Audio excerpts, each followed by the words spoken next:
ਤੇ ਸਭ ਤੁਸੀਂ ਦੱਸ ਰਹੇ ਸੀ ਪੀਟੀਆਈ ਦੇ ਅੰਦਰੂਨੀ ਤਕਸੀਮ ਦੇ ਹਵਾਲੇ ਨਾਲ ਲੀਮਾ ਖਾਨ ਸਾਹਿਬਾ ਦੀ ਗੱਲ ਵੀ ਤੁਸੀਂ ਕੀਤੀ, ਕੇਪੀ ਗਰੁੱਪ ਦੀ ਗੱਲ ਕੀਤੀ, ਤਰੀਕੇ ਤਫਜ਼ਾਈ ਨੇ ਪਾਕਿਸਤਾਨ ਦੀ ਗੱਲ ਕੀਤੀ ਹੈ।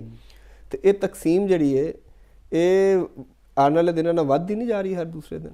ਤੁਸੀਂ ਨਾ ਮੈਨੂੰ, ਮੈਂ ਮੈਰਾਥਨ ਦੌੜ ਪੂਰੀ ਕਰ ਰਿਹਾ ਸੀ ਤੇ ਤੁਸੀਂ ਉਹਦੇ ਵਿੱਚ ਨਾ ਥੋੜਾ ਜਿਹਾ ਵਕਫਾ ਪਵਾਤਾ, ਥੋੜਾ ਜਿਹਾ એનર્ਜੀ ਘਟ ਜਾਏਗੀ ਜੇ ਹੁਣ ਗੱਲ ਕਰਦੇ ਆ ਨਾ। ਨਹੀਂ ਤੁਸੀਂ ਅੱਛਾ ਦੁਬਾਰਾ ਰੀਵਾਈਟਲ ਹੋਈ, ਇਮਾਨ ਦੀ ਹਰਾਰਤ ਲੈ ਆਵਾਂ ਤੇ ਫਿਰ ਹੁਣ ਆ ਗਈ ਜੇ ਰਮਜ਼ਾਨ ਚ ਰੋਜ਼ਾ ਵੀ ਰੱਖਿਆ ਤੇ ਹਰਾਰਤ ਵੀ ਆਉਣ ਲੱਗੀ ਜੇ।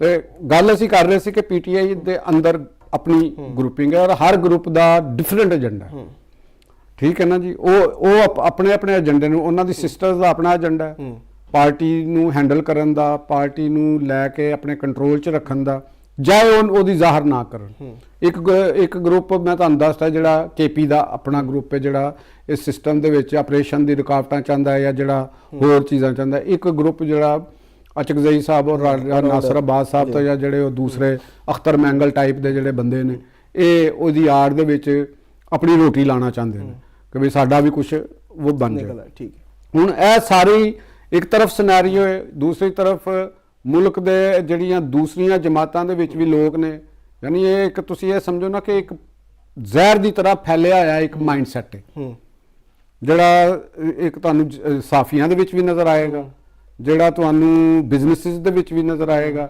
ਜਿਹੜਾ ਤੁਹਾਨੂੰ ਬਿਊਰੋਕ੍ਰੇਸੀ ਦੇ ਅੰਦਰ ਵੀ ਨਜ਼ਰ ਆਏਗਾ, ਪੋਲੀਟੀਸ਼ੀਅਨਸ ਦੇ ਅੰਦਰ ਵੀ ਨਜ਼ਰ ਆਏਗਾ। ਇੰਟੈਲੈਕਚੁਅਲ ਤੇ ਹੈ ਹੀ ਨਹੀਂ, ਮਤਲਬ ਕਿ ਇੱਕ ਉਹਨੂੰ ਕਹਿ ਲਓ ਕਿ ਸ਼ਰਾਰਤੀ ਕਿਸਮ ਦਾ ਮਾਈਂਡ ਹੁੰਦਾ ਹੈ, ਜਿਨ੍ਹਾਂ ਨੇ ਕੋਈ ਤੁਹਾਨੂੰ ਖਾਬ ਦੇਖ ਕੇ ਕੋਈ ਕਹਾਣੀ ਸੁਣਾ ਰਿਹਾ ਹੈ, ਕੋਈ ਕਿਸੇ ਬਜ਼ੁਰਗ ਦੀ ਪੀਰ ਦੀ ਬਿਸ਼ਾਰਤ ਦੇ ਹਵਾਲੇ ਨਾਲ। ਯਾਨੀ ਇਸ ਵਕਤ ਰਿਆਸਤ ਦੇ ਉੱਤੇ ਇੱਕ ਮਲਟੀ ਡਾਈਮੈਂਸ਼ਨਲ ਅਟੈਕ ਕੀਤਾ ਜਾਂਦਾ ਹੈ। ਯਾਨੀ ਇਹ ਹੈਗਾ, ਇਹ ਉਹ ਅਟੈਕ ਹੈ ਜਿਹੜਾ ਜ਼ਿਹਨੀ ਤੁਹਾਡੇ ਤੇ ਅਟੈਕ ਹੋ ਰਿਹਾ, ਲੋਕਾਂ ਦੇ ਉੱਤੇ, ਮੇਰੇ ਤੇ ਵੀ, ਤੁਹਾਡੇ ਦੇ ਉੱਤੇ ਵੀ। ਇੱਕ ਇਨਫੋਰਮੇਸ਼ਨ ਦੀ ਕਹਿੰਦੇ ਨੇ ਕਿ ਭਰਮਾਰ ਵੀ ਇਨਸਾਨ ਨੂੰ ਪਜ਼ਲ ਕਰਦੀ ਹੈ। ਬਹੁਤ ਜ਼ਿਆਦਾ ਇਨਫੋਰਮੇਸ਼ਨ ਤੁਹਾਡੇ ਕੋਲ ਆ ਗਈ ਹੈ ਨਾ, ਤੇ ਉਹ ਵੀ ਤੁਹਾਨੂੰ ਪਜ਼ਲ ਕਰਦੀ ਹੈ। ਫਿਰ ਤੁਹਾਨੂੰ ਤੇ ਕਨਫਿਊਜ਼ਨ ਦੀ ਸਟੇਟ ਰਹੇਗੀ, ਪਤਾ ਨਹੀਂ ਕੀ ਠੀਕ ਹੈ, ਕੀ ਗਲਤ ਹੈ, ਸੱਚ ਹੈ, ਝੂਠ ਹੈ, ਤੁਹਾਨੂੰ ਅਸਲ ਨਹੀਂ ਨਾ ਲੱਭਦੀ ਵਿੱਚੋਂ।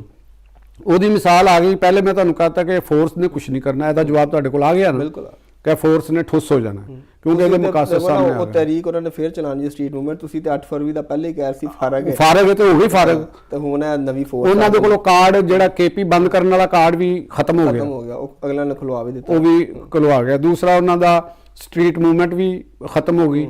ਇਹਦੇ ਤੋਂ ਕਹਿਣਾ ਮੈਂ ਚਾਹ ਰਿਹਾ ਹਾਂ ਕਿ ਪੀਟੀਆਈ ਦੇ ਜਿਹੜੇ ਉਹਨਾਂ ਦੇ ਦਿਮਾਗ ਨੇ ਜਾਂ ਜਿਹੜੇ ਉਹਨੂੰ ਚਲਾਉਣ ਵਾਲੇ ਨੇ, ਚਾਹੇ ਉਹ ਬਾਨੀ ਪੀਟੀਆਈ ਖੁਦ ਹੈ, ਤੇ ਉਹਨਾਂ ਦੇ ਜਿੰਨੇ ਇਹ ਵਾਲੇ ਕਾਰਡ ਸਨ ਜਾਂ ਜਿਹੜੇ ਬਾਹਰੋਂ ਜਿਹੜੇ ਬੰਦੇ ਕਰ ਰਹੇ ਨੇ, ਉਹ ਸਾਰੇ ਕਾਰਡ ਇੱਕ ਇੱਕ ਕਰਕੇ ਫਲਾਪ ਹੋਏ। ਉਹਨਾਂ ਦੇ तमाम ਇਤਜਾਜ ਫਲਾਪ ਹੋਏ ਨੇ।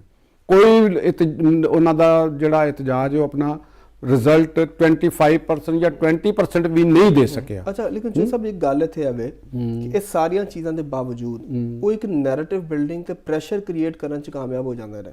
ਲਾਈਕ ਹੁਣ ਅੱਖ ਵਾਲਾ ਮਾਮਲਾ ਵੀ ਅਗਰ ਦੇਖਿਆ ਜਾਵੇ ਤਾਂ ਇੱਥੇ ਮੁਲਕ ਦੇ ਵਿੱਚ ਵੀ ਤੇ ਇੰਟਰਨੈਸ਼ਨਲੀ ਵੀ ਇੱਕ ਬਹੁਤ ਪ੍ਰੈਸ਼ਰ ਜਿਹੜਾ ਵੇ ਉਹ ਬਣਿਆ ਤੇ ਕਿ ਔਰ ਹਰ ਵਕਤ ਇਹੀ ਡਿਸਕਸ ਹੁੰਦਾ। ਅਸੀਂ ਵੀ ਕਿੰਨੀ ਵਾਰੀ ਪ੍ਰੋਗਰਾਮ ਚ ਡਿਸਕਸ ਕਰ ਚੁੱਕੇ ਹਾਂ, ਸਾਰੇ ਮੀਡੀਆ ਤੇ ਵੀ ਹਰ ਜਗ੍ਹਾ ਡਿਸਕਸ ਹੋ ਰਿਹਾ। ਤੇ ਇਹਦਾ ਰਿਜ਼ਲਟ ਮਤਲਬ ਤੁਹਾਨੂੰ ਕੀ ਨਜ਼ਰ ਆਉਂਦਾ? ਹੁੰਦਾ ਨਹੀਂ ਕਿ ਮਤਲਬ ਇਹਦਾ ਕੋਈ ਹੁਕੂਮਤ ਦੇ ਉੱਤੇ ਜ਼ੋਰ ਨਹੀਂ ਪੈਂਦਾ, ਦਬਾਅ ਨਹੀਂ ਆਉਂਦਾ? ਇਹ ਗੱਲ ਤੁਹਾਡੀ ਮਤਲਬ ਕਿ ਇੱਕ ਠੀਕ ਹੈ ਔਰ ਇਹ ਗੌਰ ਕਰਨ ਵਾਲੀ ਗੱਲ ਹੈ ਕਿ ਉਹਨਾਂ ਦੀ ਜਿੰਨੀ ਵੀ ਫਿਜ਼ੀਕਲ ਮੂਵਮੈਂਟਸ ਹੁੰਦੀਆਂ ਨੇ ਉਹ ਨਾਕਾਮ ਹੁੰਦੀਆਂ ਨੇ, ਲੇਕਿਨ ਜਿਹੜੀਆਂ ਉਹਨਾਂ ਦੀਆਂ ਜਿਹੜਾ ਬਿਆਨੀਆਂ ਬਣਾਉਣ ਦੇ ਵਿੱਚ ਸੋਸ਼ਲ ਮੀਡੀਆ ਦੇ ਉੱਤੇ ਜਾਂ ਹੁਣ ਤਾਂ ਜਿਹੜੀ ਸੋਸ਼ਲ ਮੀਡੀਆ ਦੇ ਉੱਤੇ ਮੇਨ ਸਟ੍ਰੀਮ ਮੀਡੀਆ ਦੇ ਉੱਤੇ ਵੀ ਕਨਫਿਊਜ਼ਨ ਦਾ ਇੱਕ ਐਲੀਮੈਂਟ ਜ਼ਰੂਰ ਉਹ ਪੈਦਾ ਹੁੰਦਾ ਹੈ ਔਰ ਉਹ ਲਾਈਮ ਲਾਈਟ 'ਚ ਰਹਿੰਦੇ ਨੇ। ਯਾਨੀ ਖਬਰਾਂ ਦਾ ਮੌਜੂ ਬਣਨਾ, ਫੇਡ ਆਊਟ ਨਾ ਹੋਣਾ। ਪਹਿਲੀ ਗੱਲ ਹੈ ਕਿ ਮੀਡੀਆ ਦਾ ਜਾਂ ਇਹ ਇੱਕ ਸਾਇੰਸ ਹੈ ਨਾ ਕਿ ਤੁਹਾਡਾ ਨਾਂ ਚੱਲਦਾ, ਬੇਸ਼ੱਕ ਤੁਸੀਂ ਸਕਰੀਨ ਤੇ ਨਜ਼ਰ ਨਹੀਂ ਆ ਰਹੇ, ਨਾਂ ਚੱਲ ਰਿਹਾ, ਠੀਕ ਹੈ।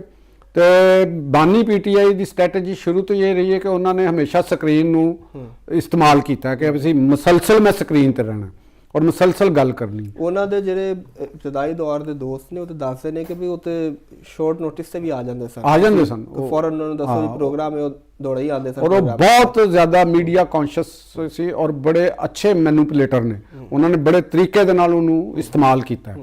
ਔਰ ਉਹਨਾਂ ਦੇ ਨਾਲ ਜਿਹੜੇ ਹੁਣ ਇਸ ਵੇਲੇ ਨੇ ਖਾਸ ਤੌਰ ਤੇ ਉਹਨਾਂ ਦੀ ਜਿਹੜੀਆਂ ਸਿਸਟਰਾਂ ਨੇ, ਖਾਸ ਤੌਰ ਤੇ ਮੈਂ ਇਹ ਕਹਾਂਗਾ, ਉਹ ਵੀ ਮੀਡੀਆ ਨੂੰ ਬੜੇ ਹੁਸ਼ਿਆਰੀ ਦੇ ਨਾਲ ਔਰ ਬੜੇ ਤਰੀਕੇ ਦੇ ਨਾਲ ਉਹਨੂੰ ਹੈਂਡਲਿੰਗ ਕਰ ਰਹੇ ਨੇ। ਤੁਸੀਂ ਦੇਖ ਲਓ ਕਿ ਬਾਨੀ ਪੀਟੀਆਈ ਸਕਰੀਨ ਤੇ ਨਹੀਂ ਹੈ, ਲੇਕਿਨ ਉਹ ਸਕਰੀਨ ਤੇ ਮੌਜੂਦ ਹੈ, ਮੀਡੀਆ 'ਚ ਮੌਜੂਦ ਹੈ, ਅਸੀਂ ਵੀ ਡਿਸਕਸ ਕਰ ਰਹੇ ਹਾਂ।